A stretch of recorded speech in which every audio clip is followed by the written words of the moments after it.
that we mean business. And so, had we done that, consider what would have happened. Entire Chinese South Seas Fleet, the most powerful arm in the Navy, becomes defunct.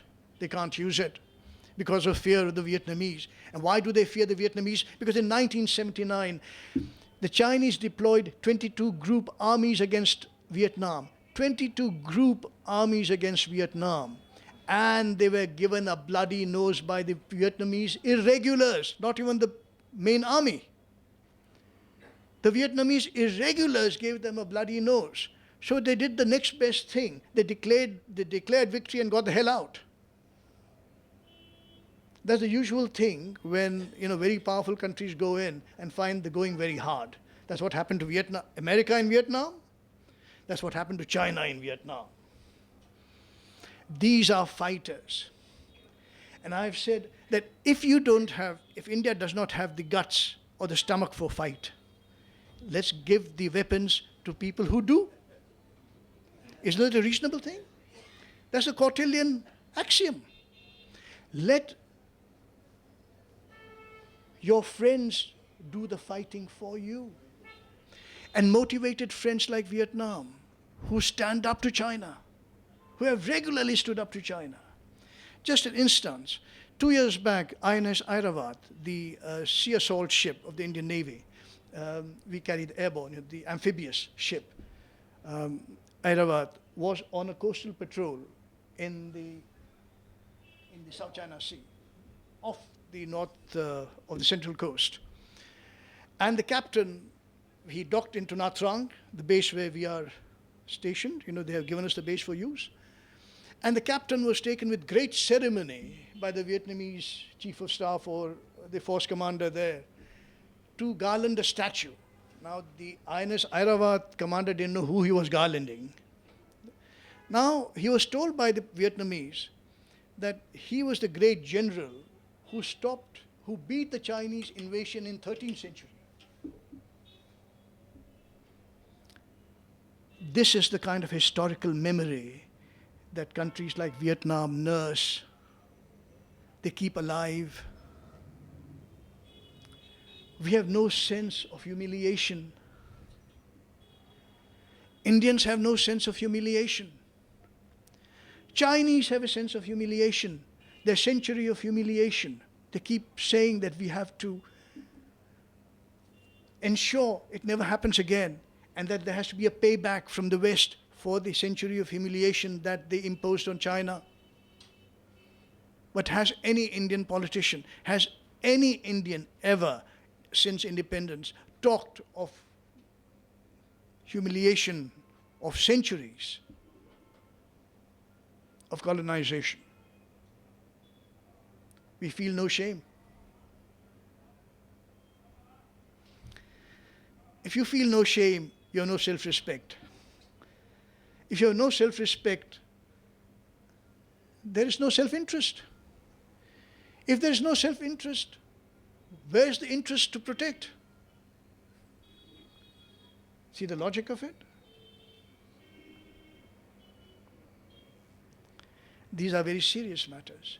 And I'm afraid that India is falling down on the basic game. It's a very harsh game. As someone said, Leo Dosha, Leo DeRocha, he was a baseball coach in America who said winning is everything because the person who comes second gets nothing. We tend to believe that even if you come second, you will get something. Even if it's the crumbs from the table. Isn't it? Isn't that our attitude? This is our problem. There are no easy solutions. There are no easy remedies. Because this is something intrinsic, inherent in us, in our psyche. As a people, we are deficient. We are in some sense a people that a Polish sociologist described his name is Stanley Androwski. Way back, he described India and Indians as a nation that allows itself to be easily plundered.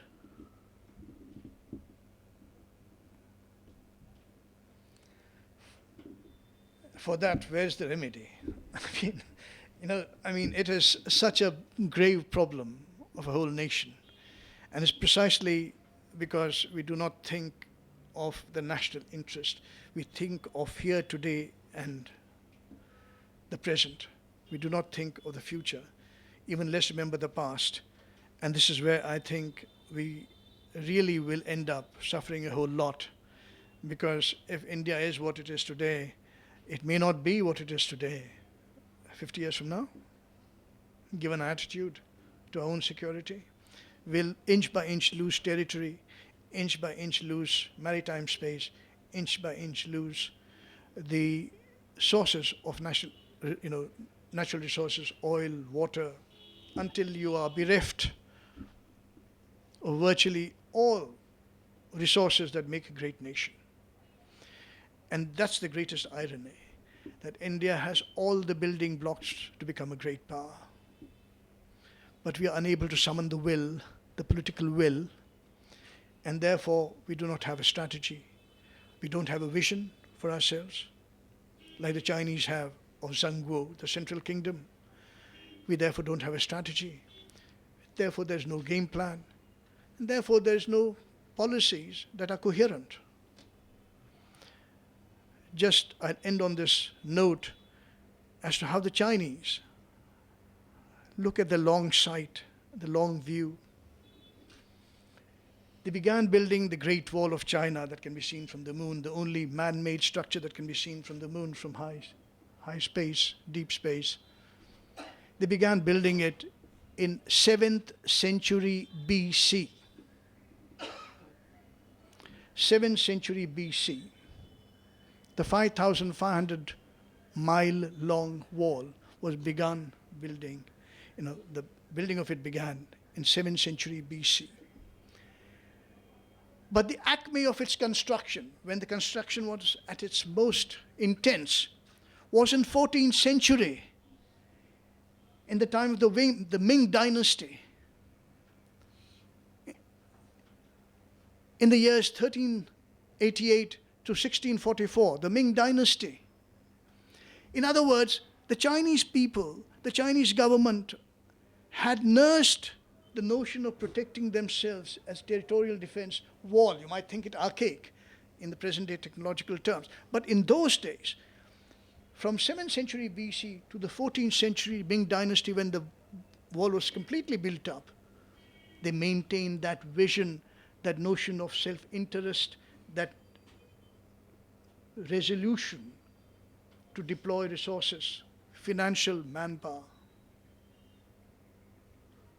Unerring, dynasty after dynasty, saying we have to build this wall.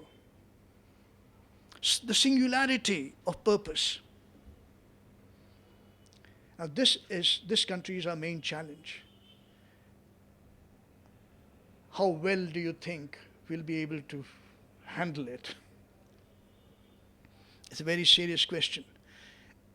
Sometimes it gives me the willies. I really wake up at night sometimes when you're thinking, or you're writing and you say, gosh, we are in a completely unequal game. Because we are not in this game, we are not in the match, we do not have the kind of parity, the integrity of purpose, the vision, and so on.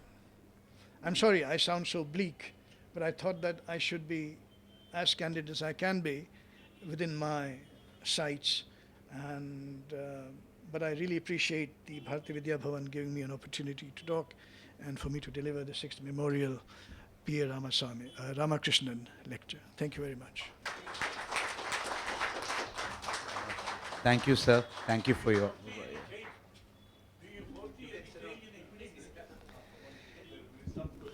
Sure. Do you foresee change in what? I would suggest, sir, that you should answer that. Because you have I think you know the Indian reality far better than I do. And I think it would be foolhardy to venture optimistic views on this. If we continue to be the way we are and continue to disregard some basics of geostrategics and so on that I mentioned, and I've not talked about anything else, I've just talked of geography, if you recall. And on that basic first block of strategy, we fall down. So what of higher strategy? I mean, it's irrelevant. It becomes irrelevant when all your space is taken away by your adversaries, one way or the other. Any question? Pakistan also is a great challenge. It has the support of 40 Muslim nations. True.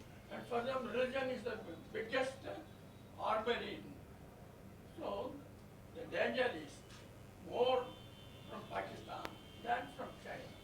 Because the religious motto is that. And the support of the 40 Muslim nations. Yes. I think, again, Pakistan poses a tactical problem. We shouldn't mistake it for a strategic problem. It's a tactical problem. Now, it's true. All that you say is correct. Absolutely correct. But look at how, just in the recent months, the dynamics have changed. For instance, Saudi Arabia, which is the most egregious funder of the Sunni Salafi Islam that has wrought havoc in the world, from which we have suffered.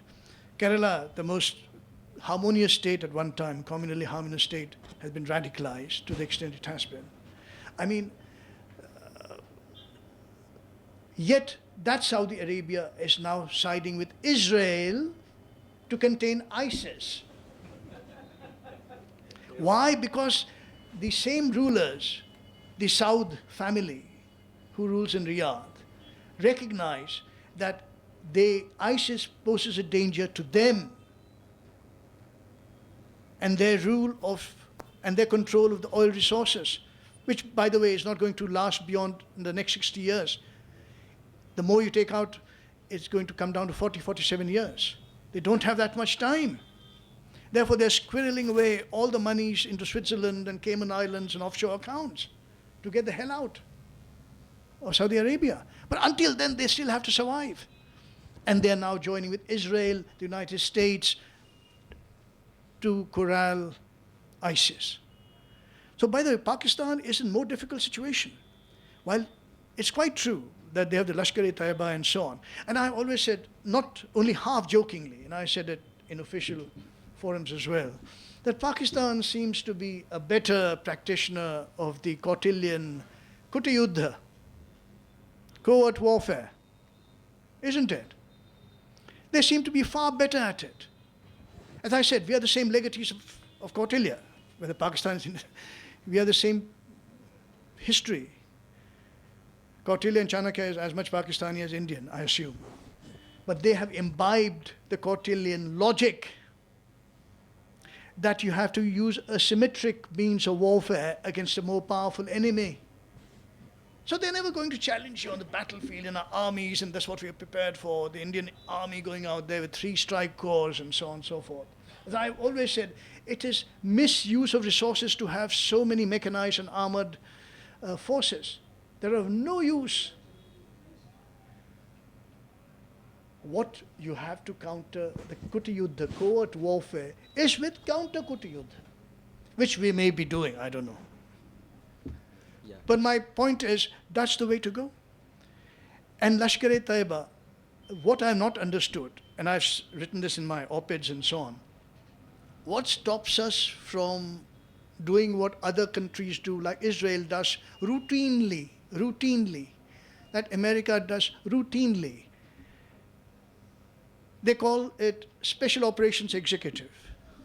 They just go assassinate the main guy. I mean, I'm sorry, but if you want to be bloody minded about it, that's what countries do. That's what Kautilya said should be done. Assassination being a perfectly good instrument of statecraft. Now, I'm not advocating. I may be, but the point I think is, why do we continue to shake in our chappals, quake in our chappals all the time, of a, that Lashkar-e-Taiba man? Hafiz Saeed. When everybody tells you, B. Raman would have told you, any raw person would have told you, we can eliminate him tomorrow. He can be shot out of sight, and an accident can happen. No, I mean, why don't we do it? And yet we just squawk about it all the time, bellyache, go to America, oh, look what these people are doing, what these people are doing, as if you're supplicants. If you want to take care of the business. You can do it. Don't complain every time there's some wretched Western visitor to Delhi. You say, oh, you know, the Pakistani using terrorism. Arey Baba, what? You can do the same thing. Nothing stops you. That's where the linear mindset comes in. We are so linearly as I first said, action, reaction, action, reaction. When actually the Chinese play the game beautifully in a multilinear fashion. They do various things at the same time. They have great trade with you. They send dance troops and athletics troops and whatnot. And also try to send in military incursions. Try to strategically arm your adversaries.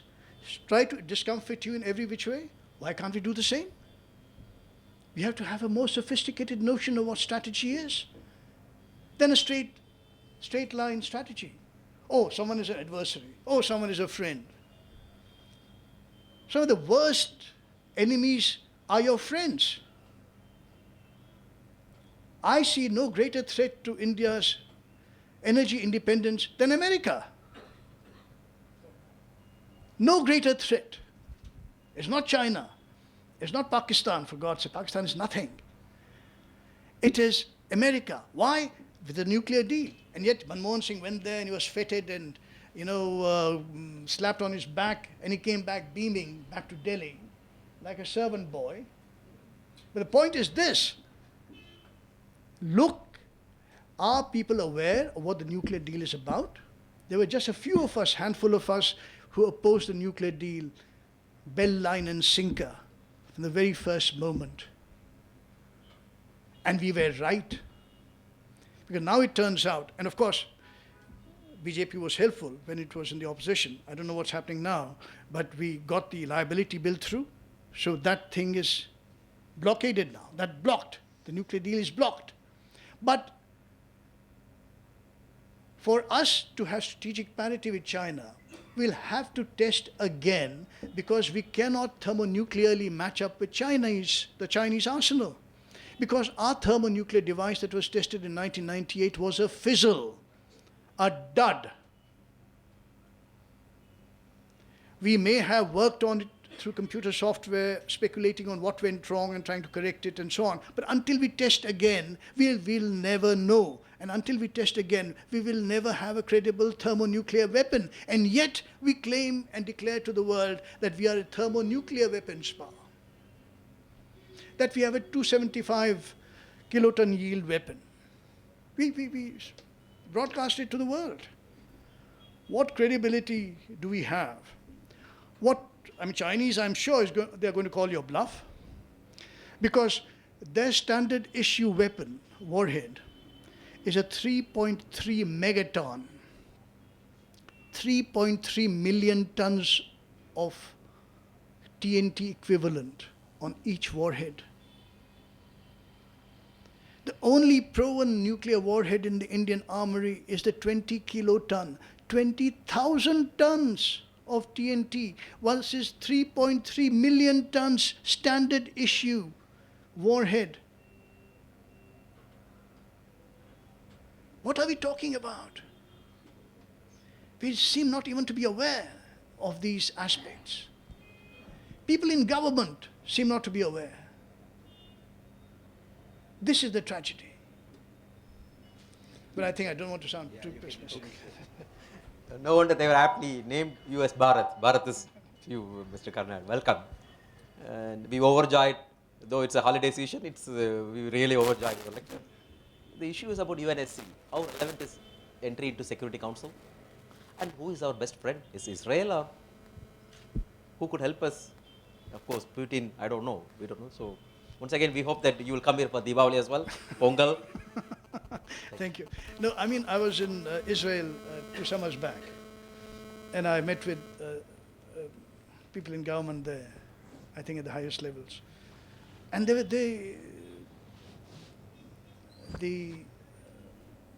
deputy NSA there, who has been a long time, he was a lieutenant general in the army, he's now the deputy NSA for a long time, he's been there through various governments, so he's a constant, as you know, virtually. And he told me that as far as India is concerned, the sky's the limit. In Israel, there's such extraordinary goodwill as the only country and the only civilization in the world that was not antipathetic to Judaism and to Jews, who treated Jews well. We have extraordinary goodwill in Israeli society. And it's precisely this goodwill we should have used all the while, which of course was subsurface. We have had relations with Israel, by the way, since 1955, if you want to really know. During 1965 war, when we were running short of ammunition, Israeli planes came in under escort with ammunition and howitzers at night time, landed and disembarked their cargo in Mumbai. The then defense minister came in here, but all secret. He wouldn't own up to it. They were untouchables. These people who helped you were untouchables. It's only in 1992 that we somehow, under Narasimha Rao, somehow realized that there's leverage there, that if you go open with Israel, you'll be able to control the Arabs better, which happened. Arabs now are very much more respectful of you, which they weren't in the past. This is the sort of thing we shouldn't do, which we are not very good at, or seem not to understand the value of doing. Any more questions? Yeah, the Cocoa Islands, as I said, it was given to Myanmar by Nehru, gifted by Nehru. These were now, well, this is the problem now. There's reports that there is ELINT, electronic intelligence stations, on Cocoa Island. Now the Cocoa Islands, again, are right here, right? Right here. Now right here. Right here. Now, we fired our missiles from Gopalpur, here, right? So, this is, sorry. We fire our missiles, testing missiles. We test our missiles by firing them from Gopalpur, right? Now, Cocoa Islands is line of sight. There's nothing between Cocoa Island. It's called line of sight.